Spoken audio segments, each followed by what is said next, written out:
तो ये क्रिया हुई और इसका बढ़िया फल मिलेगा जैसी आप चाह करोगे। लेकिन श्री जी की सेवकाई मिल जाए या श्री जी मिल जाए वादा नहीं। मैं ऐसा नहीं कर पाऊंगा, मैं ऐसा नहीं चल पाऊंगा, मैं ऐसे नहीं रह पाऊंगा। किसको लेके बोल रहे हो?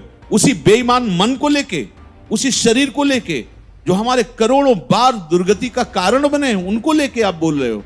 लाडली जी मिलेंगी, नित्य सेवा मिलेगी, कोई खर्चा नहीं, कोई हम साधना की बात नहीं कर रहे। कि शरीर राग और भोगों का राग भोगते रहो मनमानी और नाम कीर्तन करते रहो, तो क्या उसमें लिखा? नाम अपराध।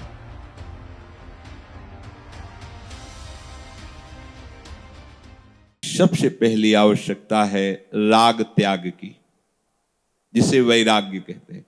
वैराग्य शब्द से ही हमारे कान खड़े होने लगते हैं। वैराग्य मतलब कोई भयावह बात नहीं, ये मन तुम्हें धोखा दे रहा है। वैराग्य का तात्पर्य है महासुख की यात्रा, राग का तात्पर्य है दुख में नरकों की यात्रा। जब हम राग की तरफ कदम रखते हैं तो अमृत जैसा लगता है, लेकिन उसका परिणाम विष से भी भयानक है।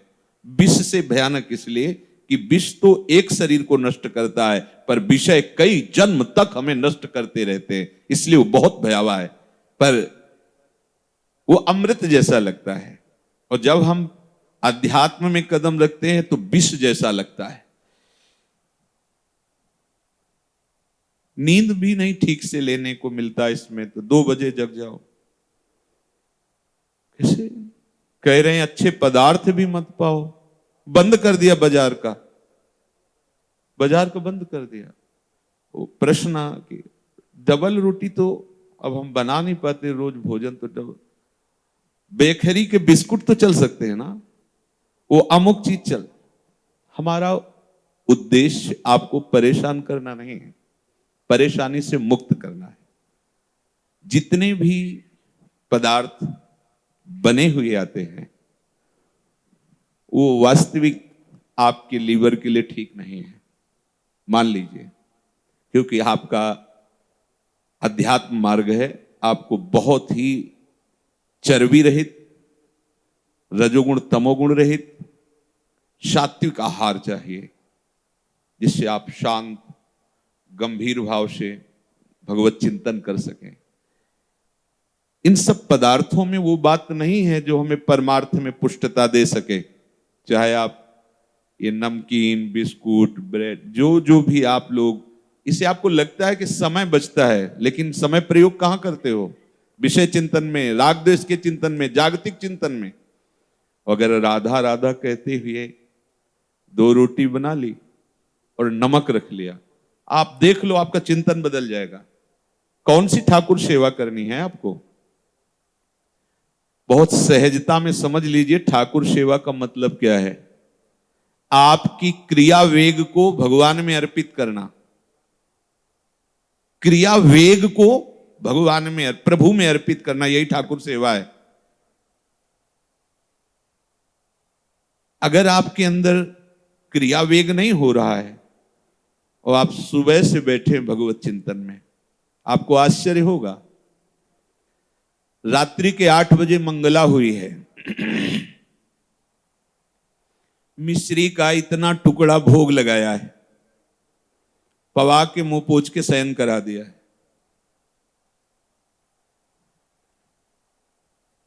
हमारी प्रतिपल सेवा हो रही है, समझना होगा।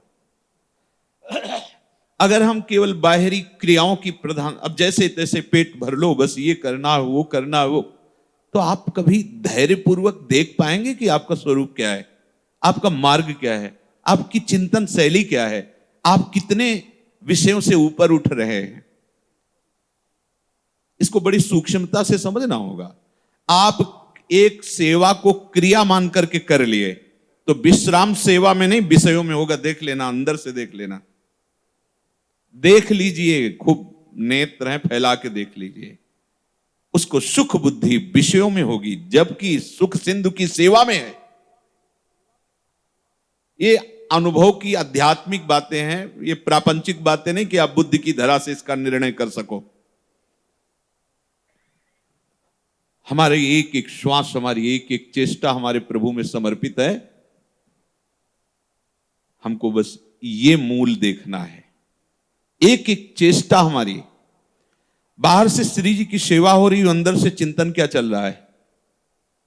अगर बाहर से श्री जी की सेवा हो रही है, अंदर से विषय प्रियता का चिंतन चल रहा है, तो क्रिया हो रही, सेवा नहीं। क्रिया हो रही, क्रिया, और क्रिया का फल है। और सेवा अपनेपन को पुष्ट करती है। अपनेपन से ही हमारे लाडली लाल मिलते हैं, इसीलिए सेवा प्रधान रखी गई।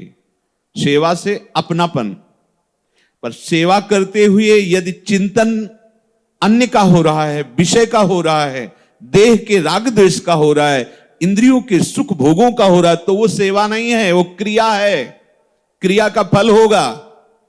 सेवा से अपनापन, अपनापन से लाडली लाल की समीपता, सीधे समीपता, क्यों में वहां कोई स्थान ही नहीं। इसलिए जिसको ऐसा लगता है कि हमारा समय बचता था हम बाजार की वस्तुएं प्रयोग करके, वो हमारा समय प्रयोग में नहीं आता है। ऐसा समय प्रयोग में नहीं आता है। आप धैर्यपूर्वक, जब आपको 24 घंटे में समय मिले, तब आप सीधे सरल भाव से कोई सब्जी, कोई दाल एक उबाल ली, 4 रोटी बनाई, इनको दिखा दिया, पा लिया। हर समय भजन में डूबो। पोछा लगा रहे हैं तो श्री जी का चिंतन हो रहा, नाम जप। शरीर क्रियान्वित हुए बिना रह नहीं सकता, समझे ना। सूक्ष्म शरीर हर समय चंचल रहता है, क्रियान्वित रहता है। इसलिए महापुरुषों ने क्रिया वेग को परम पवित्र करने के लिए सेवा पद्धति दी है। क्रिया कर रहे हैं तो हमें इनसे प्यार ही हो जाएगा, ऐसा नहीं है।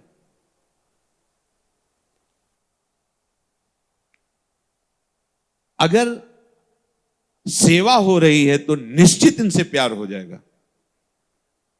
सेवा हो रही तो दूसरे की कोई परवाह नहीं, वचन पर विश्वास रखो, सेव्य अधीन हो जाएगा। क्रिया हो रही, बात बदल गई, वही बात बदल गई। सेवा और क्रिया में अंतर है, समझ रहे हो ना। जो अपने पन के प्यार से एक पुष्प भी अर्पित कर देता है, तो गीता में ही भगवान ने कहा, पत्रम पुष्पम फलम तोयम, ये में भक्त्या। भक्त्या मतलब अपनापन, प्रेम। मेरे प्रभु, मुझ दीनहीन के पास आपका दिया हुआ ये पत्र है, ये जल है, ये वो अस्नामी, उसी समय भगवान पा लेते हैं। सेवा के विषय को लेकर के अगर ये बात आती है कि हमें समय, तो हमें लगता है सेवा हमारे ऊपर बोझा है क्या? सेवा हमारे लिए अशांति है क्या? सेवा हमारे लिए क्लेश का कारण है क्या? तब तो फिर आनंद का कारण क्या होगा? अगर गुरु सेवा, भगवत सेवा ये हमारे अशांति क्लेश का कारण हो, तो शांति और आनंद का कारण क्या होगा? इसलिए सुलझना होगा। सही सेवा में पहुंचने के लिए ही ये आदेश होता है। श्री जी को कुछ भोग नहीं चाहिए। चिदानंद बपू हैं, उनको ये दाल रोटी कढ़ी चावल भात नहीं चाहिए, मान लीजिए। अब आपके शरीर के पोषण के लिए चाहिए, तो हम प्रसाद भोगता है, इसलिए इनको भोग लगाते हैं। नहीं, दोनों को पाने का ही समय नहीं है।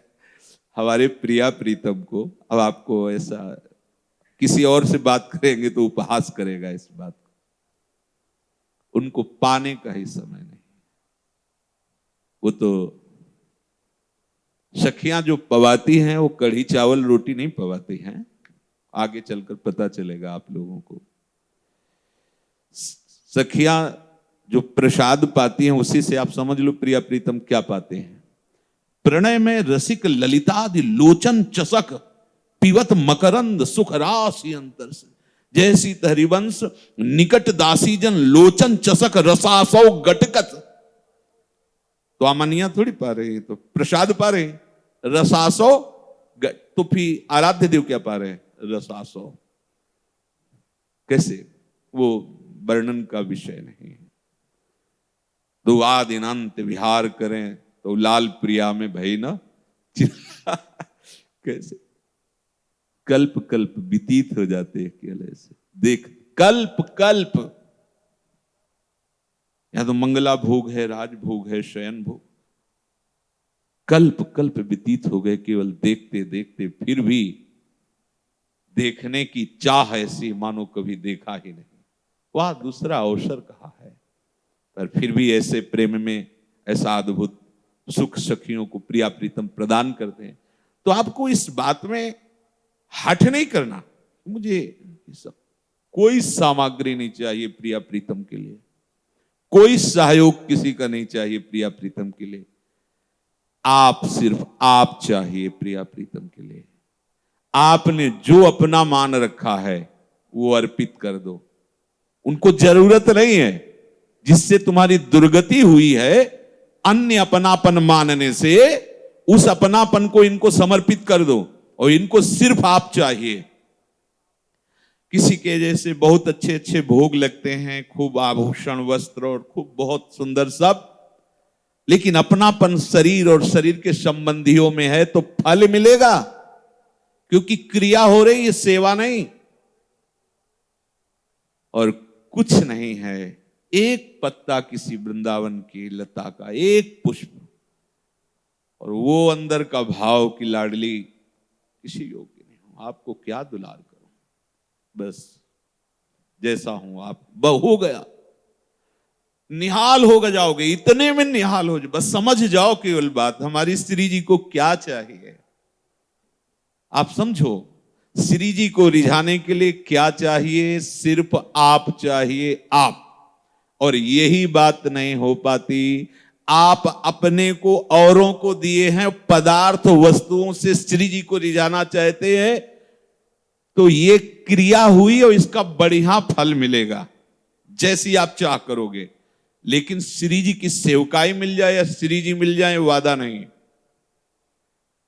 और कुछ नहीं है, हम जैसे हैं आपके हैं, जैसे तिनका को वायु जहां चाहे वहां ले जाए, ऐसे लाडली मेरा जीवन मेरे सर्वस्व आप हो। बस लाडली जी मिलेंगी, नित्य सेवा मिलेगी, कोई खर्चा नहीं, कोई हम साधना की बात नहीं कर रहे, मेरी लाडली आपके। नहीं तो श्री जी अकिंचनों को कभी नहीं मिलती। क्या है, जिन्होंने समस्त भोगों से राग त्याग कर दिया, स्नेह संबंधियों से राग त्याग कर दिया, उनको श्री जी कैसे मिलती, क्योंकि उनके पास क्या है। लेकिन जहां कहीं महिमा देखी गई तो अकिंचनों के साथ ही युगल सरकार खेलते पाए गए। इस रहस्य को समझिए। आप इस बात में मत जाइए कि बाजार से बने हुए सुंदर सुंदर पदार्थ हम भोग लगाएंगे तो लाडली जी पाएंगी मुस्कुरा के, क्योंकि उनके पास भोग की कमी है। पहली बात तो आप अंतर की बात समझ लिए, श्री जी पार्थिव पदार्थ पाती ही नहीं है। लगेगा इतने भोग लग रहे हैं, ये कौन सा प्रवचन कर रहे हैं, सबकी अश्रद्धा पैदा कर रहे हैं। नहीं, उसमें जो आपका अपनापन मिला होता है उसी को पाते हैं। तो हमें ये जो भगवत मार्ग मिला है, ये राग त्याग के लिए मिला है। ये छोटी छोटी बातें आपके राग को काटना शुरू कर देंगी। आपको लगता है छोटी बात है, जैसे हम कहते हैं कि आप रज लगाइए, पूरे शरीर में रज लगाइए। जैसे कोई कहता है मेरे से होने वाला नहीं, तो आप राग ही तो कर रहे हैं ना। मेरा का तात्पर्य आपने शरीर में इतना ममता रख रखी, कैसे रज, अरे ये जिंदा मुर्दा है, तुम्हें क्या समझ में आ रहा है। जो चैतन्य घन परमात्मा तत्व है उसी से चैतन्य हो रहा है, नहीं मुर्दा टहल रहा है, कुछ नहीं इसमें। आज संसार में ऐसे अज्ञानी बहुत मिलेंगे जो भटका दें, और ऐसे बहुत कम मिलेंगे जो हमारे भ्रम का नाश करके भगवत तत्व में स्थित कर दें। ये जो मूढ़ता त्याग नहीं पाए और अपने को ज्ञानी समझ करके उपदेश करते हैं, उनसे जितनी हानि होती है उपासकों की, उतनी अज्ञानी पुरुषों से भी नहीं होती। क्योंकि अज्ञानी से पता सावधान है कि अज्ञान की चेष्टा, पता है कि ये ठीक बोल रहा है और उसको खुद अनुभव नहीं, अब वो जो बोल रहा है हम स्वीकार कर लेते हैं तो भटकाव हो जाता है। सही मार्ग, अरे ये सब क्या कि ये नहीं खाना, अरे जो सब खाओ पियो मौज मस्त, 4 दिन की जिंदगी। उपदेश देखो, उनको पता है 4 दिन की जिंदगी, इस जिंदगी को मौज से जियो, रो रो के क्लेश अशांति ये नहीं वो, अरे नहीं, भगवान ने दिया ही है इसीलिए। अब ये उपदेश आपको बिल्कुल अभी जम जाएगा। अभी अगर हम उस बात का, अपनी बात का खंडन करके मंडन करें तो जय हो निकल पड़ेगा। वाह, आज सही बात कही, ब्याज भरोसे को है, हटाओ कुछ नहीं, जोई जोई प्यारो करे, मंगाओ, भोग लगाओ, खाओ पियो मौज मस्ती से। हाँ, अभी इसका मंडन, अरे बढ़िया, इतना दान करो ये मिलेगा, ऐसा करो वो मिलेगा, वो प्रिया प्रीतम कैसे मिलेंगे भगवान? अब हवा निकल गई, क्योंकि प्रिया प्रीतम से संबंध ही नहीं हुआ अंदर से, तो उसकी बात क्या हो। तो यहां कह रहे हैं कि आज संसार में ऐसे मूढ़ पुरुषों द्वारा ज्यादातर, जिनको स्वयं का अनुभव भगवत तत्व का नहीं है और भगवत भाव का उपदेश करते, उनसे जितना साधकों की हानि होती उतना ज्ञानियों से नहीं होती। डर लगता है आजकल बोलने में, सत्य वस्तु बोल नहीं सकते। किस बात का? क्यों? इस शास्त्रों को जो ये कहते हैं ना कि ये लिखी पड़ी झूठी, कभी भी भगवत साक्षात्कार नहीं हो सकता। शास्त्र हेलना करने वाला कभी भी भगवत मार्ग का पथिक नहीं हो सकता, कोई भी हो, कहीं भी हो। तस्मात् शास्त्रम प्रमाणम ते कार्याकार्यो, एक एक अक्षर सत्य है, एक एक अक्षर। चलो तो उस मार्ग में आपको दिखाई देगा। जहां भी कोई अशांति हुई है तो शास्त्र आज्ञा का उल्लंघन हुआ है, वही अशांति हुई। नहीं, आज तक का अनुभव है, शास्त्र के मार्ग पर चलने वाले को कभी भी कहीं कोई बाधा रोक नहीं सकी। अगर बाधा हुई है तो अपना माना हुआ कोई ना कोई राग जो शास्त्र विरुद्ध आचरण कराता है, वही हमें बाधा पहुंचाए। आज तक का अनुभव है, शास्त्र विरुद्ध आचरण ही हमारी अशांति, क्लेश और प्रपंच का कारण बना है। शास्त्र के अनुसार चलने पर कभी कोई बाधा स्पर्श ही नहीं कर सकती, चाहे जो युग हो। भगवत प्राप्ति युग के कारण थोड़ी होती है, भगवत प्राप्ति का मार्ग चारों युग में समान भाव से है। कोई भी किसी भी युग में अगर शरीर और शरीर के भोगों से राग करके भगवत प्राप्ति का विधान कहीं वर्णन किया हो तो बता देना। चाहे जहां हो, नाम रूप लीला धाम, चाहे ध्यान करो, चाहे कीर्तन करो, चाहे उसके लिए कोई सेवा पद्धति से सेवा करो, वो शरीर राग, शरीर के भोग राग, शरीर के संबंधियों के राग के त्याग के बाद ही वो होता है जिससे भगवत प्राप्ति होती। किसी युग में कुछ भी नाम कीर्तन ऐसे समझते हो क्या कि शरीर राग और भोगों का राग भोगते रहो मनमानी और नाम कीर्तन करते रहो, तो क्या उसमें लिखा नाम अपराध? ऐसे थोड़ी है। राग त्याग के बिना आज तक किसी को भी अनुराग हो सका हो तो आप हमें बताइए।